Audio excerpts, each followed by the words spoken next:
Hi, I'm Ross Tayler, your host and guide for Sacred Sundays, a space to slow down, tune in, and return to what's sacred within and around you. I'm also a life coach who supports empaths and sensitive souls, guiding them on the journey back to self-acceptance and inner alignment. My passion is connecting with like-minded souls, and these conversations are part of fulfilling my purpose and serve to deepen our collective exploration of what it means to live in connection with the sacred. Some weeks you'll hear a sound-based offering to open the space, other times we'll simply begin in conversation. However it unfolds, this is an invitation into presence, connection, and the beauty of the unseen. If you enjoy these conversations, please subscribe, rate, and share so others can find their way here.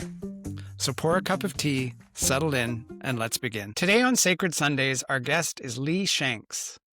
Lee is a trained psychic medium that resides with her family in the village of Shawnigan Lake here on Vancouver Island. Passionate about teaching and mentoring, Lee is especially drawn to beginners, affectionately calling herself the Walmart greeter of the newly awakened. Known for her kindness, humor, and accuracy, Lee welcomes people into the world of mediumship with grace and compassion. She works from her home studio in Shawnigan Lake, offering corporate and private readings to clients across Vancouver Island and beyond. Lee is also a proud co-owner of the Blue Caterpillar Emporium, a metaphysical tea shop in Cobble Hill, BC, where she and her business partners have created a welcoming space for spiritual exploration, community, and connection. Welcome, Lee. I'm so happy to have you here today. Good afternoon, Ross. I'm so happy to be here. And excited to have this conversation. You and I met through a mutual contact, and I actually went down to the Blue Caterpillar Emporium and met you for the first time. And I just love that space. It's just so fun and whimsical. And I love the conversations that happen there and to be able to go and have a nice cup of tea and do some work. Thanks for saying so. That's exactly why we created the space, was just giving, people that are into the metaphysical, a little bit of the out there stuff, a place to gather and feel comfortable and build community. I love it. And you've definitely done that. So in your bio, you mentioned that you're the Walmart greeter of the newly awakened. And I love that. I love that. And I wonder how many listeners might be sitting on the fence of, am I a medium? Do I have gifts? Do I not have gifts? And the fact that you love working with people who are newly awakened and that is a passion of yours. I'm curious if you could share your experience of coming into mediumship in that context, and also perhaps what you would like to say to anybody that is having that experience. Sure. So I'm going to take you back a little bit to my own personal awakening, because, like many of your listeners, I'm sure I experienced multiple little incidents over my entire life that sort of, if I had followed the breadcrumbs at the time, might have clued me into the fact that I was a psychic medium, but I was too busy, living my life. And so, fast forward several decades, various things going on, I would get, a deep knowing, and things would work out just exactly how I knew they would. But I never really questioned those kind of things. I'd get prophetic dreams that would come through within hours. And I'd be in the moment, I'd be, oh my God, that was so crazy. That's wild.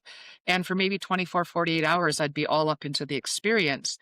And then I would just forget about it. I'd put it at the back of my mind. I'd think, okay, that was a one of, that was weird. I'm unusual and I'm crazy. And I would just not carry on with even thinking about it. Right. So those experiences happened, for the first 50 years of my life, just about. And then I experienced my own awakening. Now, many people experience an awakening through a traumatic event. They lose a parent or a child or somebody that was particularly close to them, and they start seeking answers. And that's the beginning of their awakening. And for me, my favorite rooster died. Mm. Mr. Handsome was a wonderful rooster, and I had a fairly large flock of ducks and chickens and geese. And Mr. Handsome was well known for coming up to you in the coop yard and sitting on your knee and having a little chat. And he was very gentle and he was very chatty and he was just a love. And he won me lots of blue ribbons at the local fairs. And he was well loved by the family. Well, one day I went out to the chicken yard and there's Mr. Handsome. He'd gotten into a fight with one of the younger roosters and he was beaten up significantly. And so I separated him from the rest of the flock and I put him up sort of over on the other side of the yard in his own little coop yard. And I fixed up a little doghouse with a door on it for him. And I began ministering to his wounds over the next few days. One night I went out to lock him up and I jokingly said, "Mr. Handsome, you're getting a little spoiled here, buddy. You really need to get it together, get back to your girls. They're missing you." Mm. And I very clearly heard out of the dark behind me a voice say, "This will be the last night you have to do this." And I swung around fully expecting to see my husband standing on the deck 20 feet behind me, and there was nobody there. And I went, whoa, that was weird.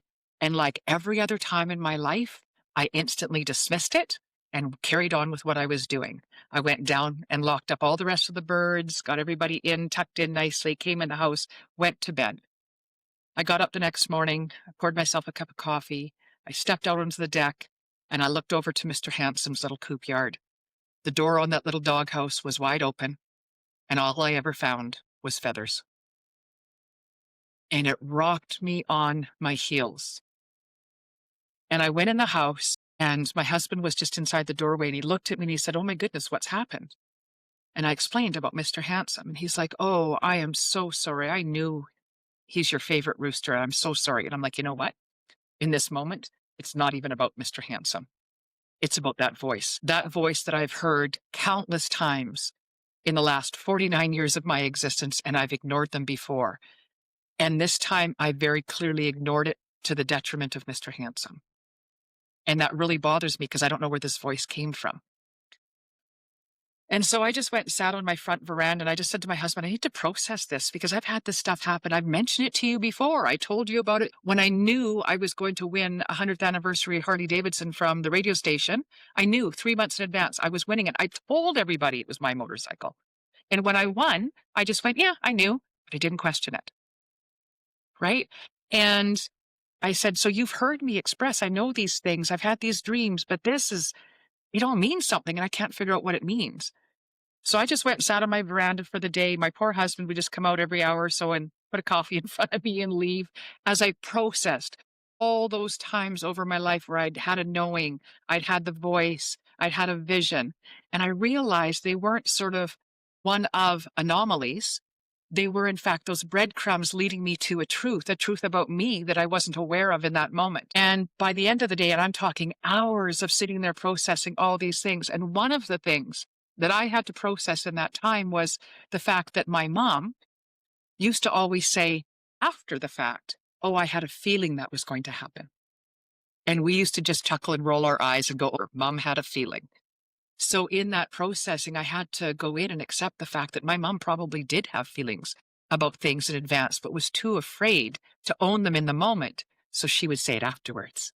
I had a feeling, and we would just roll our eyes. And I had to accept that and send an apology to my mom in heaven and say, I get it now. I don't know what this is, but I understand a little bit better.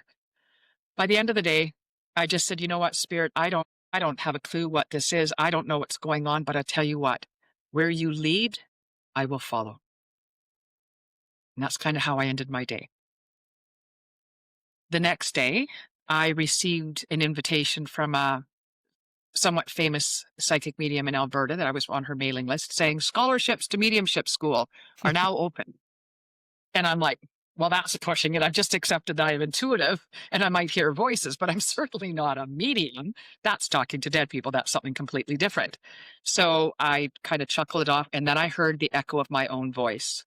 Where you lead, I will follow. Oh my God, fine, I'll apply, but I'm not expecting anything. So I applied for the scholarship. And in the meantime, I went to Duncan to see a psychic medium I'd never met before. And while I was there, she said to me, "You're a light worker." And I said, "Well, what's a light worker?" And she said, "Oh, you've got a job here to do on Earth." And I'm like, "Well, what's that job?" And she says, "Well, you'll discover that for yourself." And I'm, okay. So of course I left there and I'm Googling what's a light worker. And I'm kind of getting excited by all the things that I'm coming to understand about this role as a light worker. And I've always been the kind of person in my life, I love to help people, and being in services lights me up. And I'm like, oh, it means I get to be in service to others. And maybe that's my new role moving forward. Understanding, please, by this time, I had been in bed with a chronic pain condition for 4 years and had given up my previous iterations of careers and what I thought they were going to be. and had completely surrendered to that was my new reality until this experience.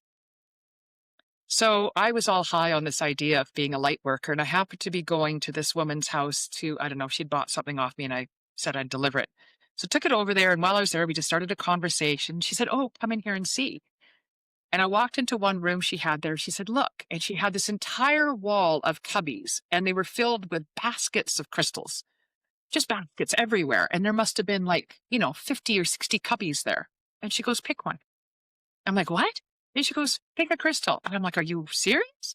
And she's like, "Yeah." And I've always been drawn to amethyst. So I picked, she would have given me anything. I had free range, and I picked just a beautiful amethyst point. And she's like, "Are you sure that's what you want?" I said, "This is what's calling me. This is what I want." So I was all excited. I'm thinking, this woman, she's got crystals. She knows what I'm about. She gets this whole light worker thing. So here I am floating on cloud nine. And I said, "Yeah," because apparently I said, "I'm experiencing this thing called an awakening, and I'm a light worker." And she looked at me very coolly and shrugged her shoulders and went, "Yeah, isn't everybody?" And completely burst my bubble of joy. And I spent literally days ruminating over that because I had been so joyful, so high on life and excitement and all this other thing. And she just made me feel like it was nothing. So over the next coming days, probably just about a week or a week and a half, I allowed myself to convince myself that awakenings are a big deal. I'm coming into a whole new iteration of who I am. I may not understand it, but I'm allowed to be excited about it. And it was in that moment that I said, never, ever, if somebody comes to me that is newly awakened, doesn't know what it means, doesn't know where it's leading them, never, ever will I make them feel how I felt in that moment. I'm going to make sure that they know it is a big deal. It is something to be celebrated. It's Mm, something to be excited about. So that's why I have such a passion for the beginners and the newly awakened. what a great story. I mean, there was so many parts of that story that, like when that voice came through at the chicken coop Mm, that night, I just got full mm, chills in my body. I could feel it. It was just like, whoa. yeah, And it was pretty incredible. yeah, and I love what you're saying about bringing that experience to the newly awakened because it is important. And then I can also see the perspective of that woman of like, of saying, well, we all have gifts is probably what she was saying on some level, but that wasn't meeting you where you were at, right? Because this was a big deal. Yeah.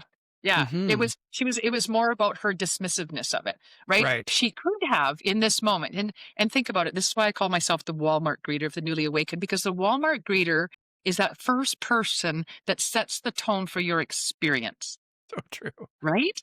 And Yeah. so that I wanted people to know that I don't care if I'm at this for 100 years. I truly hope I am, that I want to be just as excited about the 1,050th person that comes to me and says I'm newly awakened as I Hmm. was about the first and my own, Yeah, right? absolutely. And as you were talking, there was a couple of things that came up for me. And one was that the first time that I experienced what I now call intuition was probably about 29 years ago. I was working at a Wendy's restaurant. End of the story is that I got robbed at knife point. Somebody broke into like stayed in the restaurant, stayed in the ceiling, came down afterwards and robbed me at knife point. But the funny thing was when I went back through the night, like this happened to be the first day that I worked at that restaurant. I was just newly promoted, just getting to know the place. And there was a number of things that happened. One was I walked in and it was the first Wendy's I had worked at with a false ceiling. All the other ones had a solid ceiling. And I made note of that when I walked through for the first time. And later in the night, it was one of those days where everything went sideways. And strangely, I was sitting outside. I used to smoke back then. I'm sitting in the dining room smoking. And this fellow walks towards me. And right in that moment, I was like, something's not right. I didn't know what it was, couldn't articulate it, but he came over, he introduced himself, said he worked there. And I was like, oh, nice to meet you. Went and sat at an empty table and didn't have food, didn't order food. Something happened. I got distracted, went back to work. But the moment I encountered him later that evening, standing in front of me with a knife, I was like, oh my God, it's him. Like I made the connection of like, this is the person that I was like, something's not right. And luckily for everyone, it all ended smoothly and it was quite the experience. But I remember clearly, it's like I knew something. Yeah, that deep knowing, Hmm. right? What we know now as claircognizance, Exactly. And right? that's And my yeah, Claire. Yeah. yeah, for sure. So, in my training, I've certainly come to learn to understand that no clair is any better than any other, whether you're clairvoyant or clairaudient, or maybe it's your smell or your taste. But I'm telling you that claircognizance, that clear knowing, I may misunderstand something that spirit shows me. I might mishear a word that they share with me, but I will never mistake that deep knowing, Yeah. So true. right? So none are any better than the others, but it's kind of my favorite. Right. And it's interesting as a male going to like shamanic circles and intuitive circles and listening to the stories that get shared by someone who's clairvoyant and all the imagery and all the detail. It's really interesting to have that contrast as someone with claircognizance and being like, why am I not having that experience? Right? Yeah. Everybody develops differently. Exactly. Right? So I have my claircognizance. I'm fortunate that I have my clairs are pretty strong except for my smell and my taste. And Okay. seriously, because I prefer if spirit doesn't use those clairs, Right. simply because there was an experience I had several years ago where I tasted and smelled liver and onions. Okay. And my entirely least favorite food in the entire world is liver and onions. So Uh-huh. I shut that down. I said, Spirit, you're not allowed to do that with me anymore. It's only in the last couple of years I've opened myself up to using it again because I understand that, sometimes a smell may be the strongest connection you have to somebody, their favorite perfume or what their laundry detergent smelled like on their clothes or just their particular aroma. Right. And so Mm-hmm. smell can be a very strong connection, as can, mom's baking or grandma's cookies or whatever. So I've opened myself up to them. I just don't use them very often. But again, my claircognizance, I trust that one in place. We're all human. We are going to second guess things, For sure. right? I never second guess my claircognizance. Love that. You also made me think about something in my lineage. I remember talking with my mother about psychic gifts, and she made the comment that she shut that down and that her mother shut that down. And I was like, wow, like you were both aware of these gifts and didn't bring them out into the world. And Right? yeah, so neat and also sad because it wasn't possible to speak about those things back then. And it's interesting to think about that in hindsight. And I bring this up more so for anyone that might be having similar thoughts. We live in a world now where people are so receptive to hearing about this. And yet, I always think of people in smaller communities where there might not be a circle that they can go to, or there might not be a gathering that they can experience. And yet, people are probably out there. So I've had many of those conversations with clients that have crossed my path, right? Countless times I've been working with a mother, grandmother, or great grandmother in spirit that says, I had the gift. But maybe back in the day, grandma would talk about having the ladies over for tea in the afternoon, and they would make a game out of reading pictures in each other's cups, but they weren't reading. What they were Hmm. doing was playing a game. And so it was safe and it wasn't involving spirit and it wasn't against any religion they were involved in, right? So it was a safe activity. But what they always say is, I wasn't free to explore this. You Hmm. are. Right. Please pick up the torch and allow yourself to explore who you are as a soul being, not just as Uh-huh. a human being. Explore who you are as a soul being so that you can really and truly flourish to the best of your abilities in this lifetime. And I want to speak to your level of excitement around this work because it really is like I work with people helping them find their purpose and helping them find that spark. And it's so evident in your energy how much you love this work. What I can you say really, about really do. that? Yeah. It's probably because I had a difficult upbringing, a difficult childhood. Mm, Lots of, big T and small T traumas that I've experienced. And through it, I've always just sort of muddled my way through. And I was surviving, but I never really felt like I was thriving. Right. And, eventually I became a journalist. I spent several years as a journalist. I enjoyed it, but I didn't love it. Right. I left that career, went into government communications, same thing. I really enjoyed it, but I didn't love it. And in the job that I was in with government, I was quite high up there in the communications. I managed and built a communications department for the largest crown corporation in the province. I'm very proud of the work I had done and was doing, but again, not passionate about it. And when I was leaving that role, because I was just sort of done with it and I wanted to move on, my next natural step should have been to go work for industry, right? I would have been paid exorbitant amount of monies to do crisis communications for oil and gas pipelines in Alberta. But every time I thought about it, I just got this sinking in my stomach. And I just went to my husband one day and I just said, I know I don't want to do this anymore. We've talked about that. And I know that my next step should be to the oil and gas sector. I said, but every fiber of my being is saying no. And my husband, God bless him, just went, well, then don't. And I'm like, but I don't know what I'm going to do. And he goes, well, don't worry about it. We'll figure it out. And we did, Hmm. right? But that's about the time that my chronic pain sort of raised its ugly head. And I took a journey through the medical system and really took me down. I have a chronic nerve disorder that I've had brain surgeries for. It didn't correct it. It's invasive. It's horrific to live with. But when I started opening myself to my spiritual journey, it began to take a back seat. The condition that I have, I'm not supposed to be able to recover from ever, Hmm. but I have. I am now having a life again. And I credit as much to my spiritual journey as I do to the fact that, because they both sort of happened at the same time, is I got off all pharmaceuticals and I exchanged all of that for more natural medications that worked for me. Now, I do want to make very clear that I fully support and believe in the Western medical health system. It definitely has a place. It was not for me for this particular condition. Okay. And so coming out of that and finding more natural ways all happened about the same time that I experienced my awakening. I believe that I was too numbed out from the pharmaceuticals to have experienced this otherwise.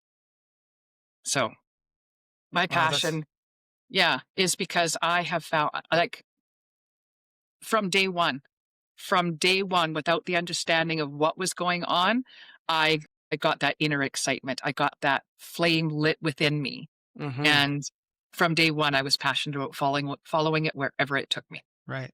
And so interesting because the woman that you met was kind of like a test.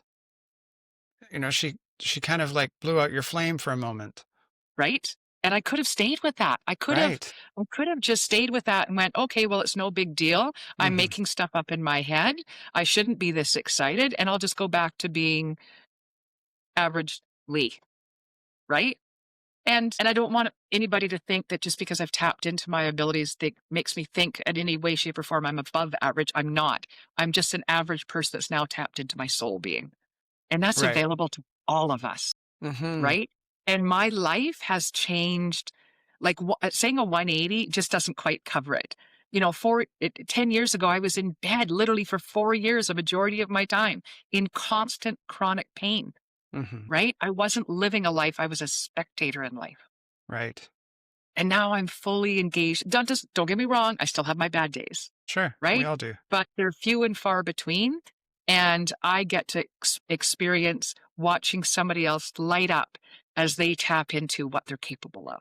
I, Hmm. I hold classes sometimes. I've invited, so my favorite part of holding the classes, particularly for beginners, is watching them do things for the first time and realizing that they can. Because I remember walking into every single class. You were good friends with Reverend Nicole Powell. She was my first development circle leader in person. I had done some online courses with Carmel Joy Baird, but Nicole was my first in person. And I remember going to class every week telling myself, well, this is the one where you're shown to be a fake, a phony. It's all in Mm. your head. You're making it up. And I would walk out of every single class going, holy crap, I can do this stuff. And now I get to watch other people have that experience. Right. So in one particular class recently, I invited a friend in and he was quite spiritual and he went to the spiritualist centers, enjoyed meditation and all the other thing, 76 years old. And he said, Lee, why would I come to class? I can't do any of this. I'm like, just come. I just invite you in and just see. And I am telling you, the look on his face, the very first reading he did, because he's like, I don't know, I'm just seeing this and I'm seeing that and I'm feeling this and I'm feeling that. And then his recipient, his sitter, was able to say, I understand it all. And this is how. And she made the connection between those dots and made a picture for him. And it blew his mind. I will never forget the look on his face. And I get to see Wow. that so often with the beginners. I love that. You're kind of reminding me of when I worked at the treatment center in Squamish. This 92-year-old woman showed up, not so much for addiction, but a little bit of addiction. But she said, I just want to make the best of the rest of my life, and I need some help to do that. And it was just like so beautiful. So it's never too late, is the point. It is never too late. In fact, when somebody tries to tell me that, I always remind, like, I was 50 just about before I woke up to the fact that I could do these things, right? Mm-hmm. Further than that, when I was a journalist, my favorite story that I ever did was I went to interview an 80-year-old woman, and she was celebrating her 80th birthday by climbing into an airplane that she planned to jump out of. And she was also doing it to celebrate the fact that she had just graduated with her Bachelor of Arts degree Wow. at 80. Mm-hmm. You're never too old. There's No. no such thing. And I would suggest that science is now backing that up. Everybody thinks, as you age, your brain starts to get a little soft and you're not quite as Mm-hmm. capable. Well, science is proving that to be all wrong, right? You can Right.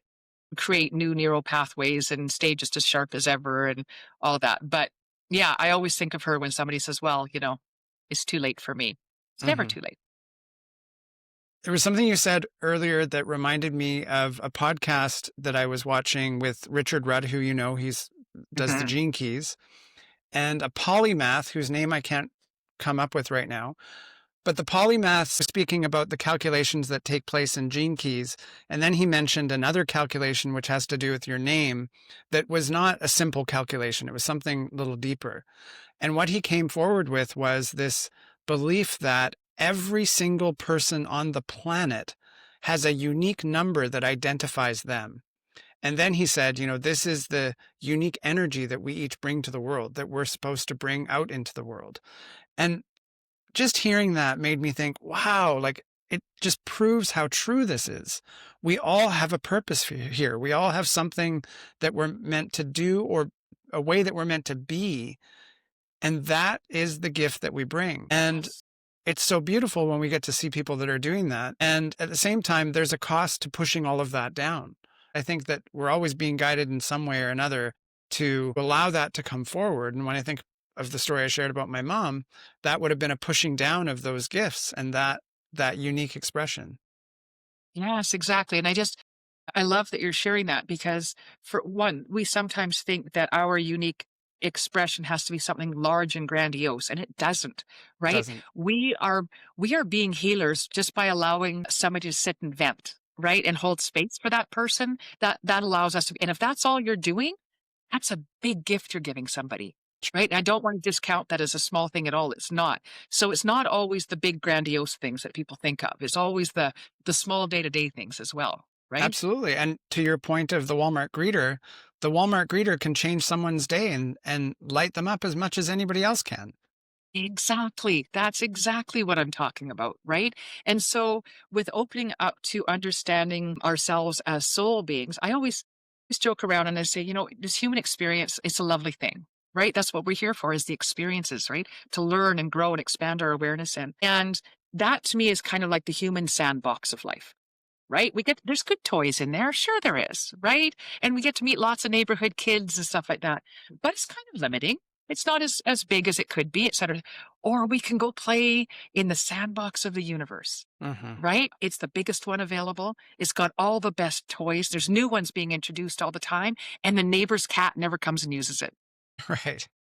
Right? Right. It is always, and it is that area, that universal sandbox that we get to play in, that miracles take place in every single day, Mm-hmm. right?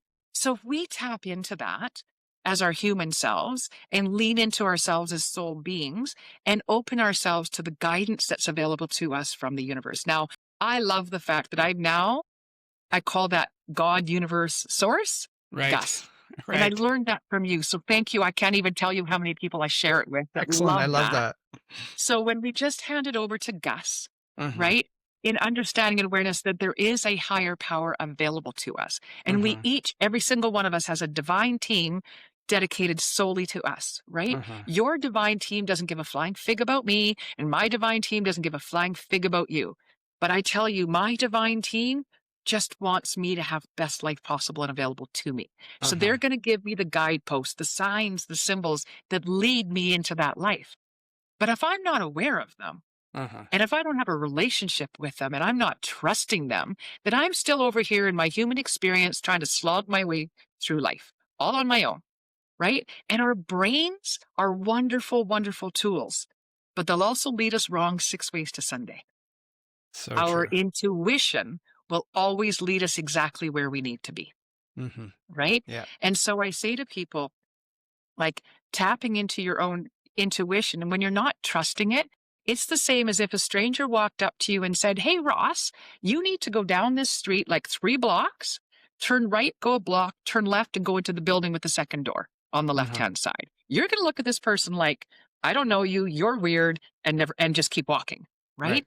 But if it's somebody that you know and somebody that you trust, and they say, "Hey, Ross, oh my God, you've got to go down here 3 blocks, turn, go here, go in this doorway. There's something there for you, and you're going to love it." You're going to go, "Okay." And you're going to Right. be excited to see what the surprise is, right? Right. That's the difference between working with your team and without your team. They can Mm-hmm. guide you all you want, but if you don't know them and you don't trust them, how likely are you going to be to listen to them, So true. It's right? so true. So make the connections, build the relationships. Mm-hmm. And it can be small things. Like this morning, I was going to a store that I wanted to buy something and they were closed today. I didn't realize they were closed. And I was walking back to the car and I heard this voice that said, "No, go to the other store." And I was like, "Oh, right, the other store." So I went to the other store and I found exactly what I wanted, but I didn't expect to find it there. It was great. Right? So Yeah. again, that little voice was like, "Go to that store." It can happen in bigger ways too. Yes, it's not always about that guy looks a little fishy to Mm-hmm. me. It's not always about, as I've had, slow down, you're driving too fast, and it helped me Uh-huh. avoid a head on collision. But sometimes it's move that cup off the edge of the counter, it's going to get broken, right? It's sometimes go to the door your dog wants in and it's pouring rain and they're too stubborn to ask, right? Right. It's the little things. It's knowing who's Mm-hmm. gonna call before they call. It's knowing this next song that's coming on the radio before it comes on. But Mm-hmm. sometimes it's the big ones, right? Sure. What's your first step to get over this mountain of a challenge in front of you, Mm-hmm. right? Yeah, exactly. There's two things. One I want to say, and then another question. You were talking about the mind leading us astray 6 ways to Sunday. And in human design, there's this idea of not letting our mind drive the car. In other words, if we let the mind drive the car, we're not going to go to the right places. We're not going to have the same experiences. And really, we're meant to be in the back seat. And to use the acronym that you mentioned, like Gus is the one who drives the car. And so That's if we right. can surrender to that, then all we need to do is enjoy the ride.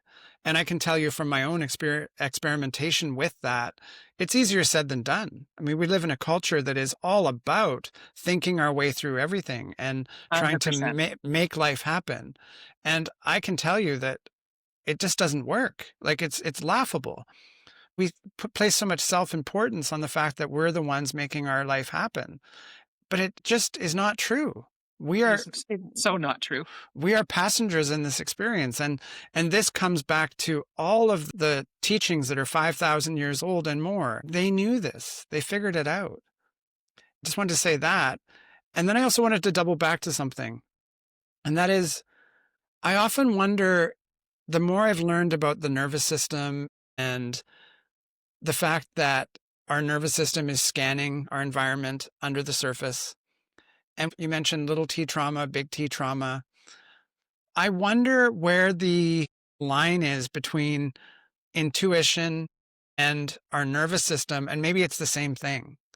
Because when I think of someone that I've worked with, or many people that I've worked with that have gone through horrific things, and those things have tuned their nervous system to be amplified and open and hypervigilant of their environments, to me, it's like, oh, that is information that's coming in, but it's at the hands of these emotional traumas.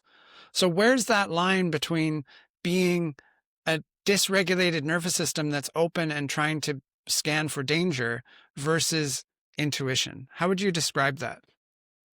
I don't know that I can, but what I can say is that for myself personally, when it comes to the nervous system and being that constant on guard, it means that I wasn't trusting my team to guide me forward, right? So I wasn't trusting my own intuition. Now, I am the first to tell you that despite the large and small T traumas in my life, I wouldn't have traded a single one of them in if it meant I was a different person sitting in front of you today.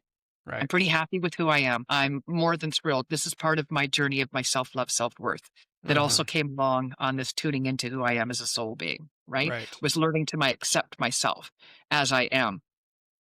And in doing so, and in taking this journey into trusting and understanding my intuition, it got me more grounded and more centered so that my nervous system didn't have to be hypervigilant, right? So I'm sensitive to the things, but now I can calm it down. I don't have to be on all the time because I Mm-hmm. trust my intuition to keep me safe and keep me out of situations that my overhyped nervous system may have been reading the scenario wrong sometimes. Mm.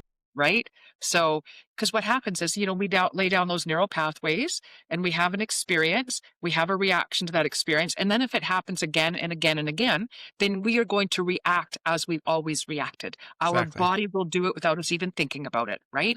But when you start laying down new neural pathways of, I know that's my trigger, but I don't have to respond to it. Mm-hmm. In fact, I don't have to react to it because there's such a difference between react and respond. Totally. Right? And so you teach yourself to respond in a measured way as opposed to reacting. Mm-hmm. And reaction, I just really quickly, reacting and responding was explained to me this way, and I've never forgotten it. So hopefully your listeners will grab onto this as well. If you are sick, let's say you've got a deep cut that gets infected, and your doctor gives you antibiotics for it, right? You take those antibiotics, and if you have a reaction to those antibiotics, it likely means that your airway's closing up, you're getting blisters, your tongue is swelling.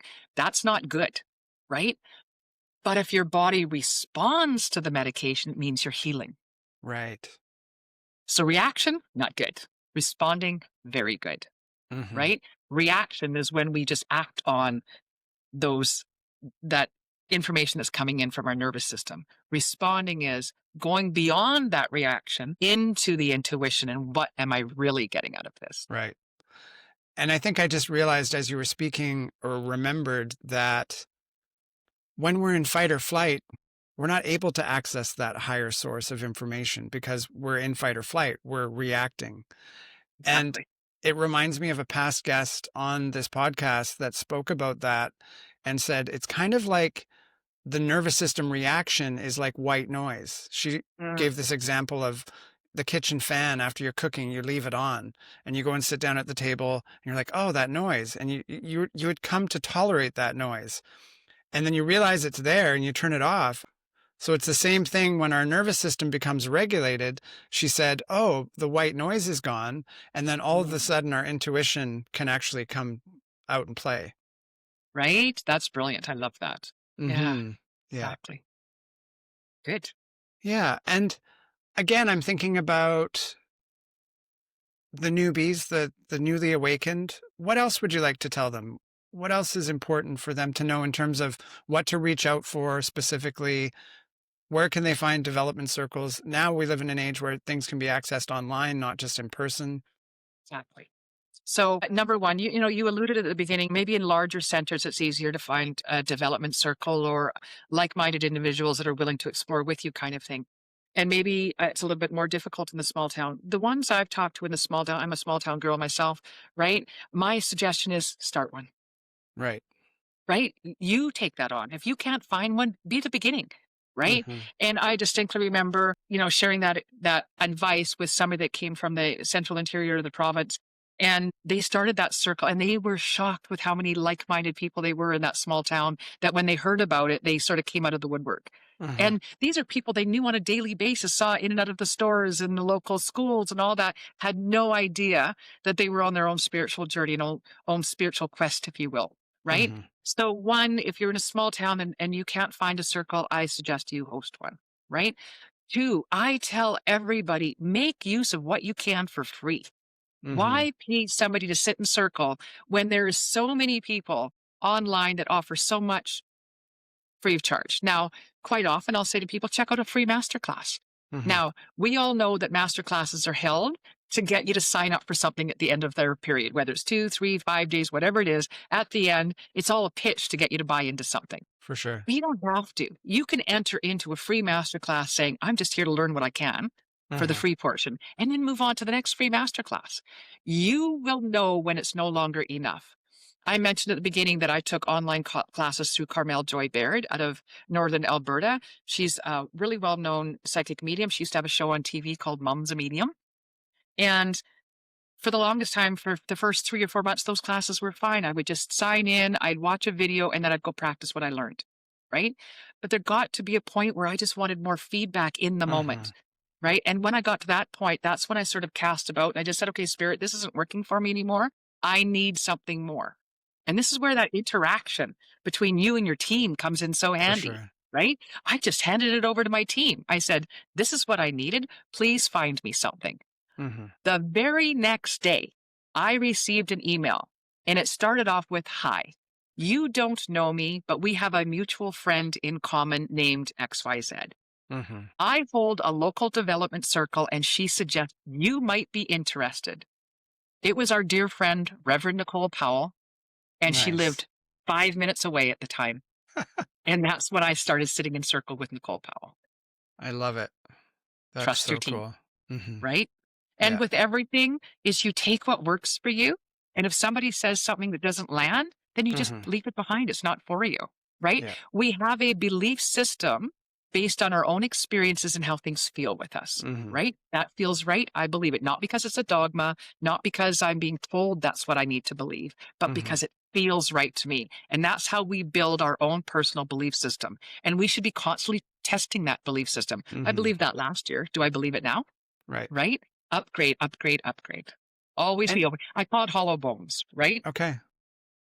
We're constant beginners. Right. And you're speaking to the mechanics of that being in the back seat. Because when we're in the back seat, Gus can actually step in if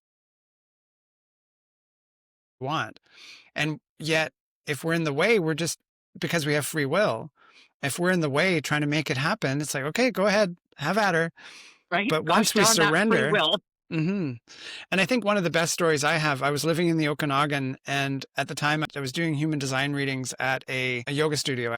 And I had another event that was going to happen 3 weeks later. And I was driving, and my car made this sound that I just knew because of all the work I had done that this was not a good sound. This sound was not going to end well. And I had that moment of panic, as we do when something happens with our car. And I just remember being so clear. I'm like, I don't know how this is going to resolve itself. I know it's not good, but I hand it over, and as quick as I had the thought, it was gone, and I just kept driving.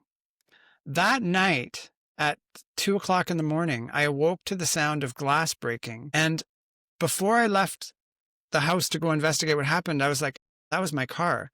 It's like something happened with my car.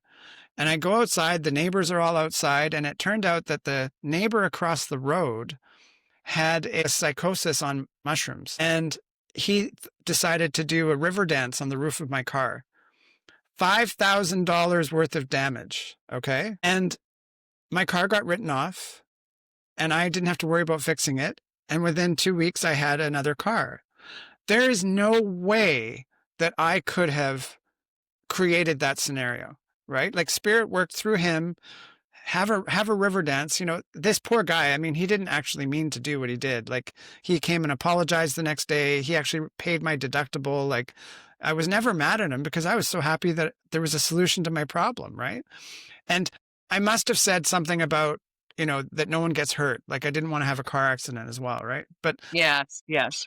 But it's just such a great example of what is possible when we get out of the way. It truly, truly is. It really is. And I could sit here all day with you, I'm sure, Ross, and come Mm-hmm. up with examples of Sure. where we handed it over and the best possible outcome Right. is what the outcome was. And nothing that we could have in our wildest imagination ever thought of or considered. And yet it Right. worked out for our greatest and highest good. Right? Right. And of course, after that experience, my mind was like trying to recreate that. How can I recreate those things? How can I Mm, manifest from that place? But I was trying to do it from my mind. yeah, So exactly. it doesn't work. Never works. Never work. And Hmm. this is where that trust and faith come in. Because once you hand it over to your team, like once you say, you know what, Gus, it's in your hands. I'm trusting you with this. If you sit and fuss and worry about it and you continue that thought process, what you're doing is indicating to Gus, you don't trust them, right? There's no faith, there's no trust. So your mind is still engaged. Your brain is still engaged with trying to do the problem solving.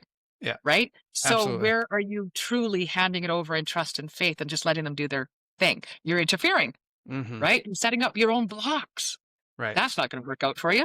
Let it Yeah. go, Yeah. right? So you mentioned the term light workers a few Mm, times, and that was certainly a term that I became aware of probably, 15 years ago, something like that, and definitely felt that and definitely feel that now. And I think there's a need for more light workers than ever because of, absolutely. I think we're about to experience a lot of adjustment. Let's say it nicely. We're going to have to adjust to a lot. And we're going to need all hands on deck to help everyone get through this time. And so, what would you say to those light workers that maybe they know that? Step up and step in, Hmm. right? Step over the fear. Listen, when I first got started in this, I was scared. Sure. Absolutely, I was scared. I didn't know where it was going to lead. I don't know what it was going to. And here I'd spent my entire life thinking all those things that happened to me was because maybe I'm a little bit crazy. My mind doesn't work properly. I'm broken somehow, right? Hmm. So to be able to step over that and allow myself to just say, I don't know for sure. Let's just see where it Hmm. goes. Right? That took a lot of courage. And I'm just asking you to tap into that courage. Yes, you're going to feel afraid, but step in. I think the largest tsunami of spiritual awakening is what's underway around the world right now. And when we step into who we are in trust and faith and build our own sort of repertoire of what that means for us, then all we have to do is turn to the next person on the path and say, just keep going. It's going to be Hmm. okay. Right? Because it really, really will. And the more of us that we have standing at the head of that pathway saying, come this way, because I'm telling you right now, I could be sitting here talking to an audience of 100 people and I could say, this is how I found my way through. And maybe 20 people, if I'm lucky, in that audience, going to raise their hand and say, ooh, that sounds like it's going to work for me. I Sure. resonate with what you're saying. I'm going to have 80 people I don't touch that don't get it and aren't going to be able to follow my way. It's not going to work for them. Then you stand up and tell your story. Somebody Hmm. else stands up and shares their story. Somebody else. And by the time we're done, those 100 people have a way forward, right? So every single one of us has a unique story. We've had a unique journey. We've got a unique path. And it's our job to share that with others so that they can see their way forward as well. Hmm. That's where the light worker comes. We Sure. shine the light on the path behind us, Yeah, right? absolutely. And you're reminding me of something that a channel that I worked with years ago and many times over the years, and I quote her often, but she always said, we're not meant to be a lighthouse to the entire ocean, just our part of the ocean. And that's what you're speaking to, right? That Yeah, 20% and the others needing to find another teacher. It's exactly that. We need to find that resonance with who's going to be our guide and what does that look like and what is our path and shining that unique number into the world, right? exactly. Hmm. Exactly. Well Yeah. put. And mediumship, there's more to mediumship. Like sometimes people can get scared by that word, but mediumship involves psychic abilities. What else? I at the beginning sort of dismissed the psychic as part of the mediumship journey Hmm. because I did get that scholarship to mediumship school, obviously. Right. And so I thought they were two completely separate abilities, gifts, whatever you want to call it. I don't consider them gifts. I just consider them abilities, right? I think they're a gift maybe when you share them with others, Hmm.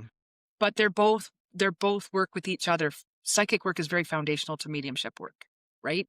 With the mediumship, most people have experienced, the ones that know that there's something going on. They might have sensed spirit around them. They might have gotten the goosebumps or just that deep knowing, that claircognizance we were talking about.